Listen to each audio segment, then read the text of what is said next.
Hello everyone, my name is Shashank and today I am going to teach you how you can create a real estate website.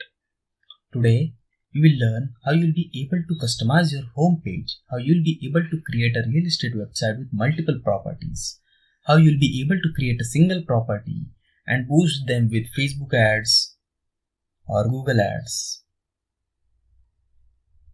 You will learn how you will be able to create a single property and add multiple amenities, features, images, videos and much more. I will be showing you how you will be able to add multiple properties, how you will be able to customize the grid or different layouts. You will learn how you will be able to add map, how you will be able to display multiple locations in the map, how you will be able to edit the pages with Elementor, how you will be able to create multiple pages, how you will be able to write blogs, how you will be able to edit your customizable contact page with multiple phone number, how you will be able to take in leads and much more. For creating our website, we will be using WordPress. WordPress is an amazing platform for creating multiple websites, different types of custom applications, blogs and much more.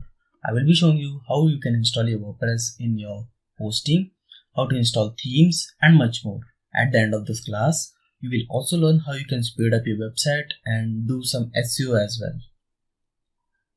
So let's get started with this course. I'll see you in the lecture 2.